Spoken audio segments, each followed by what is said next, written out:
지난 한 주간의 한반도 정세와 외교 안보 이슈를 다시 정리해보는 토요일 대담 코너 한반도 브리핑입니다. 외교안보부처와 북한 문제를 담당하는 지선임 기자와 함께하겠습니다. 안녕하십니까? 네, 안녕하세요. 네, 저희가 지난주에는 새 대통령으로 선출된 윤석열 대통령 당선인의 외교 안보 공약과 또 국방정책과 대외정책 방향을 좀 가늠해봤는데 이번 주에는 윤석열 대통령 당선인의 이 대통령 집무실을 어디로 이전하느냐가 가장 뜨거운 이슈로 떠올랐습니다. 오늘도 그 주제로 얘기할지 않을까 싶은데 오늘의 핵심 주제부터 좀 소개해 주시죠. 네, 말씀하신 것처럼 이번 주에는 가장 중요한 외교안보 이슈로 윤석열 대통령 당선인이 취임 후에 사용할 집무실에 위치한 관련한 사안이 떠올랐습니다. 당연히 대통령이 외교안보 정책의 최종 결정권자이기 때문도 있지만 윤 당선인이 새 대통령실 이전 후보지로 외교부 청사와 국방부 청사를 선택했기 때문에 이 문제는 중요한 외교안보 이슈가 되는 겁니다. 우선 새 대통령 집무실 이전과 관련한 윤 당선인 그리고 대통령직 인수위원회 행보를 살펴볼 거고요. 또 새 대통령실을 국방부 청사 또는 외교부 청사로 이전할 경우 각각 어떤 장단점이 있는지 그리고 국방부 또는 외교부가 당장 이사를 해야 할 경우 어떠한 고민과 문제가 있는지도 설명할까 합니다. 북한은 지난 수요일 신형 대륙간 탄도미사일과 관련된 것으로 추정되는 미사일을 쐈지만 발사 즉시 공중폭발로 실패했습니다. 이 내용도 전해드리고 이번 미사일 발사 실패와 연관해 앞으로 북한이 어떤 행보를 보일지도 전망해 볼까 합니다. 네, 누구는 대통령 집무실이라고 하고 누군가는 대통령실이라고 하는데 사실 같은 개념이 아닌가라는 생각이 들기도 합니다. 하지만 이 윤 당선인은 청와대가 아닌 다른 곳에서 집무를 하겠다라는 의지를 확고하게 했는데 갑자기 왜 옮기는 걸까라고 의아할 수도 있을 것 같은데 그 이유와 명분이 무엇인가요? 네, 엄밀히 구분한다면 대통령 집무실은 대통령이 업무를 보는 어떠한 방 하나를 의미하는 것이고 대통령실은 대통령 집무실뿐 아니라 대통령을 보좌하는 참모들의 업무 공간 그리고 회의실 등까지 다 포함하는 건물 또는 공간을 말하는 것입니다. 또 장소로서의 의미뿐 아니라 대통령실은 대통령과 참모들, 경호 인력 등을 모두 포함하는 어떠한 인적 구성, 그 조직을 부르는 명칭이기도 합니다. 당선인 측에서 가장 우선해야 하는 일인 대통령직 인수위 구성을 대부분 마무리한 상황에서 그 다음 결정해야 하는 중요한 사안으로 대통령실 이전 문제가 급부상한 겁니다. 대통령실 이전이 중요한 이유는 차기 대통령, 즉 윤석열 당선인이 지금의 대통령실인 청와대에는 절대로 들어가지 않겠다고 대선 후보 시절부터 강조해왔기 때문인데요. 우선 윤 당선인의 관련 발언부터 들어보시겠습니다. 새로운 대통령실은 광화문 정부 서울청사에 구축될 것입니다. 기존의 청와대 부지는 국민께 돌려드릴 것입니다. 국민은 늘 대통령을 만날 수 있을 것입니다. 대통령도 늘 국민과 소통하며 일할 것입니다. 다음 정부는 임기 첫날부터 새로운 공간에서 새로운 방식으로 국정을 시작할 것입니다. 네, 들으신 것처럼 핵심 포인트는 청와대는 국민께 돌려드린다. 또 국민과 늘 소통하는 대통령이 되겠다. 임기 첫날부터 새 공간에서 대통령 업무를 시작할 것이다. 그리고 그 공간은 광화문이 될 것이라는 내용입니다. 윤 당선인 측은 대통령실 이전 문제와 관련해 절대 권력과 권위주의 상징과도 같은 또 구중궁궐 같은 지금의 청와대에서 벗어나야 한다는 것 그리고 국민과의 소통 또한 대통령과 참모들의 수평적이고 신속한 소통 등을 명분으로 내세우고 있습니다. 윤 당선인은 대선 후보 시절에는 광화문 대통령 시대를 열겠다고 약속했지만 광화문이 경호와 보안 측면에서 취약하다는 의견을 받아들여 최근 국방부 청사로 대통령실을 이전하는 쪽으로 마음을 정했던 것으로 알려졌습니다. 하지만 이 같은 사실이 전해지면서 국방부 청사 역시 또 다른 구중궁궐 아니냐, 그것도 국민과의 소통은 불가능하다 등의 반대 여론이 거세지고 또 졸속이다, 성급하다 등의 비판이 나오면서 한 발 물러서는 분위기였습니다. 네, 이유와 명분은 저희가 들어봤는데 사실 이제 2달밖에 남지 않아서 좀 너무 서두르는 거 아니냐라는 우려도 있는 것 같습니다. 자, 윤 당선인이 이 관련해서 논의 과정 또 그 입장과 행보가 어땠는지도 구체적으로 전해주시죠. 네, 윤석열 당선인은 지난 목요일 오후 안철수 인수위원장을 비롯한 인수위원들과 회의를 열고 대통령실 이전 후보지를 외교부가 입주해 있는 광화문 정부 서울청사 별관과 용산 국방부 청사 두 군데로 압축했습니다. 그러니까 어느 한 곳을 특정한 것이 아니라 좀 더 논의하는 절차를 이어갈 것이라는 그러한 모습을 보여준 것인데요. 김은혜 당선인 대변인도 어제 브리핑에서 대통령실 이전 문제는 컨센서스, 즉 사회적 합의가 필요하다고 말했습니다. 결국 사회적 합의를 위한 어떤 절차의 하나로 인수위원들은 어제 오후 외교부 청사와 국방부 청사를 현장 답사하고 또 두 후보지의 장단점, 기존 청사에 있던 부처가 이사할 경우 발생할 수 있는 문제점 등을 파악했습니다. 현장 답사에는 권영세 인수위 부위원장과 원희룡 기획위원장, 또 청와대 이전 TF팀장인 윤한홍 의원, 그리고 인수위 기획조정분과와 외교안보분과 인수위원들이 참여했습니다. 차기 정부 대통령실 경호처장으로 거론되는 김용현 전 합참작전본부장도 동행했습니다. 이들은 현장 답사를 마치고 어제 윤 당선인에게 종합적인 의견을 보고한 것으로 전해졌습니다. 따라서 대통령실 이전과 관련한 논의는 시간을 길게 끌지 않을 것 같습니다. 취임일까지 시간이 촉박한 데다가 또 윤 당선인이 오늘 직접 대통령실 이전 후보지들을 답사한 만큼 내일 최종 결정이 발표될 가능성이 큽니다. 당선인 대변인실은 윤 당선인이 오늘 오전 11시부터 2시간가량 외교부 청사와 국방부 청사를 답사했다고 밝혔습니다. 김한길 국민통합위원장, 김병준 지역균형발전특별위원장, 국민의힘 김기현 원내대표 등이 답사에 동행했는데요. 윤 당선인은 각 부처 관계자들로부터 브리핑을 듣고 또 각 후보지의 장단점을 꼼꼼히 질문한 것으로 전해졌습니다. 조금 전 나온 소식인데요. 윤 당선인은 내일 오전 11시에 기자회견을 열겠다고 당선 인수위가 밝혔는데요. 새 대통령실 위치를 발표할 것으로 보입니다. 네, 이 국방부 청사로 갈 것이냐, 외교부 청사로 갈 것이냐, 내일이면 저희가 좀 확인할 수 있겠다라고 말씀을 해주셨습니다. 네. 이 두 장소에 각각 장단점이 있을 텐데 먼저 외교부로 갔을 때 어떤 점이 유리하고 어떤 점은 좀 불편할까요? 네, 가장 중요한 장점으로 꼽을 수 있는 것은 역시나 역대 대통령들이 약속만 하고 끝내 지키지 못했던 광화문 대통령 시대를 윤석열 정부에서 열었다는 역사적 기록이겠죠. 윤 당선인은 자신의 공약을 확실하게 지키는 것이고 특히 광화문 대통령실 구상은 국민께 더 다가가고 국민과 활발한 소통을 하겠다는 취지에서 나온 것만큼 그러한 취지에 충분히 부합한다고 할 수 있겠습니다.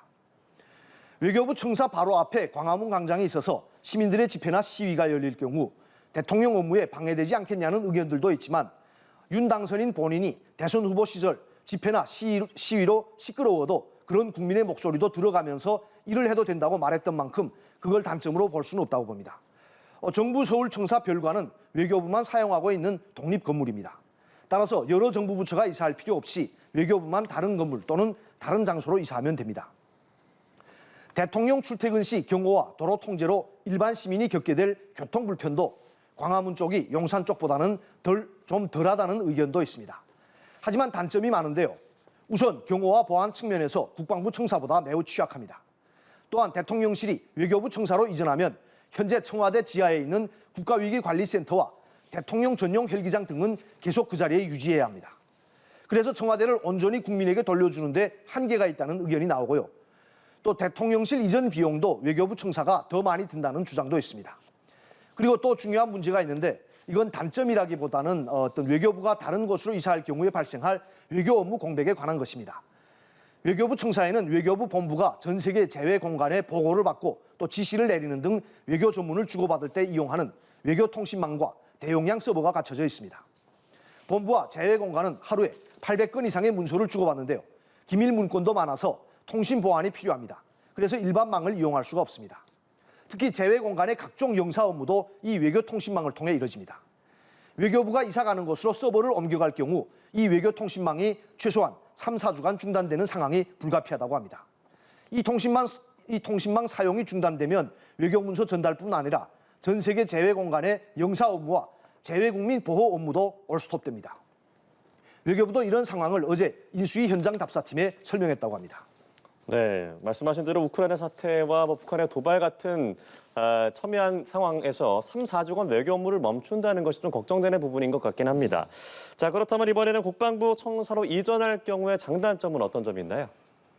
네, 윤 당선인 측은 대통령실 이전 명분 중 하나로 국민과의 소통을 강조했었는데요.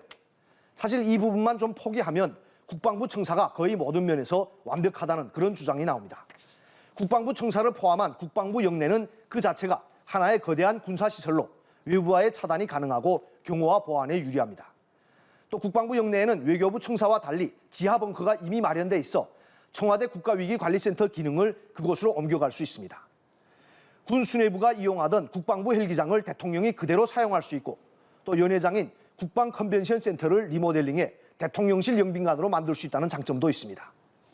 대통령실 이전 비용의 경우 국방부 청사로 가는 게 외교부 청사로 이전하는 비용의 절반 정도다, 이런 주장이 나오지만 국방부뿐 아니라 부속기관, 직할부대 등이 연쇄적으로 이사할 경우까지 고려한다면 예상 규모가 훨씬 더 커질 수 있다는 지적도 있습니다. 일각에선 대통령실의 상징성과 국제사회에 보여주는 어떤 대외적 이미지까지 고려한다면 대통령실이 군사시설과 같은 국방부 영내에 들어가 합참 등 군수뇌부와 동거하는 모양새는 바람직하지 않다는 의견도 제기됩니다. 특히 국방부 청사가 경호에 유리하다는 것이 장점으로 꼽히는데요. 그 얘기는 그만큼 국민과의 일상적인 소통이 어렵다는 뜻이어서 국민과의 접점을 넓히겠다는 대통령실 이전의 애초 취지와 맞지 않다는 지적도 나옵니다. 대통령실의 자리를 내주고 이사를 해야 하는 국방부의 애로사항도 있습니다. 국방부 청사에서 근무하는 인원은 1,060명 정도 되는데요. 국방부 청사는 일반 아파트처럼 사다리차를 댈 수 있는 구조가 아니어서 모두 엘리베이터를 통해서만 비품과 장비 등을 옮길 수 있습니다. 국방부가 이사업체에 문의해보니 국방부가 이사하려면 20일 정도 24시간을 쉴 새 없이 움직여야 물동량을 다 뺄 수 있다는 각연적을 받았다고 합니다. 북한이 언제 대륙간 탄도미사일을 쏠지 모르는 상황이고 또 다음 달에는 한미연합훈련도 예정돼 있는데요. 군 수뇌부가 이사에 신경을 쓰느라 기본 업무에 지장이 생긴다면 안보 공백이 발생할 수 있다는 그러한 우려도 제기됩니다. 국방부 청사 옆에는 합참청사가 있는데요. 국방부 장관실을 비롯한 주요 부서만 합참 건물로 옮겨가고 또 다른 부서나 직할부대 등은 별관이나 후암동 옛 방위사업청 건물, 또 정부 과천청사 등으로 뿔뿔이 흩어질 예정입니다. 국방부는 북한 등의 해킹 공격이 가장 심한 기간으로 모든 업무를 내부망을 통해 해왔습니다. 하지만 각 실국이 쪼개지면 국방부는 한동안은 내부망을 사용하기 어려워 보안이 취약해질 수도 있습니다. 이러한 단점과 문제점들이 있음에도 인수위 내에서는 국방부로 이전해야 한다는 목소리가 더 큰 것으로 보입니다. 국방부든 외교부든 국민이 선출한 새 대통령이 방을 옮겨달라고 하면 따라야 하는 것 아니냐, 이런 분위기로 보입니다. 네, 국방부 청사로 이전하면 좀 소통이 어려워진다라고 말씀을 하셨지만 이 국방부 청사를 둘러싼 용산 미군 기지가 반환될 경우에 이 용산 공원으로 조성될 수 있다는 얘기가 나오지 않습니까? 네, 그 맞습니다. 둘의 연관성은 좀 어떻게 볼 수 있을까요? 네, 국방부 청사로의 이전을 주장하는 측에서는 국방부와 붙어있는 용산 미군 기지가 앞으로 용산 공원으로 바뀔 예정이고, 따라서 국방부 청사에서 업무를 보던 대통령이 용산 공원에 나와 공원을 산책하는 시민들과 대화하는 그런 모습도 볼 수 있다고 얘기합니다. 대통령이 국방부 청사로 들어가면 청와대와 마찬가지로 국민과의 일상적인 소통이 불가능한 게 아니냐라는 지적에 용산 공원에서의 소통 구상을 내놓은 겁니다. 참 상상만 해도 멋진 그림이죠. 하지만 주한미군 기지의 단계적 반환이 계획보다 늦어지면서 용산 공원은 당초 완공 예정 시기인 2027년보다 몇 년은 더 지나야 개원할 것으로 보입니다. 윤석열 정부 임기 내에는 대통령과 국민이 용산 공원에서 담소하는 모습을 볼 수 없다는 얘기입니다. 아무튼 윤석열 당선인은 취임 첫날부터 국방부 청사든 외교부 청사에서 업무를 시작하겠다고 확고하게 결심한 것 같습니다. 내일 아마 최종 결정이 발표될 것 같은데요. 당선인 대변인도 봄꽃이 지기 전에 청와대를 국민께 돌려드린다고 말했으니 대통령실 이전은 최대한 빨리 이뤄질 것 같습니다. 이런 가운데 국민이 새 정부의 출범을 앞두고 우선 기대하는 것은 어떤 비전과 방향성의 설정인 만큼 정책 집행의 속도를 높이는 것도 좋지만 거기서 파생되는 문제점을 줄여나가는 설계도 중요하다는 주문이 나옵니다. 일각에선 일단 대통령이 국방부 청사에서 임시로 업무를 보고 한쪽에서는 아예 대통령실 신청사를 국가적 차원에서 짓자는 그런 주장도 내놓고 있습니다. 신청사를 세운다면 윤 당선인만 사용하는 게 아니라 윤석열 정부 이후에 다음 대통령들도 계속 사용할 수 있기 때문입니다. 예, 이 국민과 소통을 하고 또 국민을 위한 일을 열심히 하겠다라고 하면 사실 어떤 장소가 중요하겠느냐라는 생각이 들기도 하는데 좀 신중하게 결정했으면 좋겠다라는 생각이 듭니다. 오늘 이 이슈를 좀 많이 얘기를 했는데 그래도 북한 상황을 조금 짧게라도 들어볼까요? 네, 북한은 지난 16일 오전에 평양 순안 비행장 일대에서 미사일을 한 발 쐈는데요. 발사 직후 공중에서 폭발하며 발사에 실패했다고 합참이 밝혔습니다. 북한의 이번 미사일 발사는 한국 대통령 선거 이후 첫 무력 시위였지만 고도가 채 20km에도 이르지 못한 상태에서 폭발하며 체면을 구겼습니다. 발사 장소가 북한이 지난달 27일과 이달 5일 신형 ICBM인 화성 17형 성능 시험을 했던 순안 비행장 일대여서 군 당국은 이번 미사일 발사도 ICBM과 연관이 있는 것으로 평가하고 있습니다. 다만 지난번과 같은 최종 시험 발사를 앞둔 한 차례 더 성능 시험을 발사한 것인지 아니면 이번에는 최대 사거리 발사를 실제로 시도했던 것인지는 확실하지 않습니다. 분명한 것은 북한이 다음 달에 맞이하는 김정은 공식 집권 10주년, 또 김일성 생일 110주년을 앞두고 축포의 의미로 정찰위성 명분의 장거리 로켓이나 신형 ICBM 화성 17형을 쏘아 올릴 가능성이 매우 크다는 겁니다. 특히 이번 미사일 발사 실패를 만회하기 위해서라도 이르면 다음 주 아니면 늦어도 4월 초전에 미사일을 또 발사할 수 있습니다. 네, 다음 주에 대담을 할 때는 윤석열 당선인의 집무실, 즉 새 대통령실 위치가 어디로 확정될 수 있는지 얘기를 나눌 수 있을 것 같습니다. 또 북한이 언제라도 미사일을 도발할 수 있으니까 긴장의 끈을 놓아줘도 안 될 것 같습니다. 지성린 기자, 오늘도 고생 많았습니다. 네, 수고하셨습니다.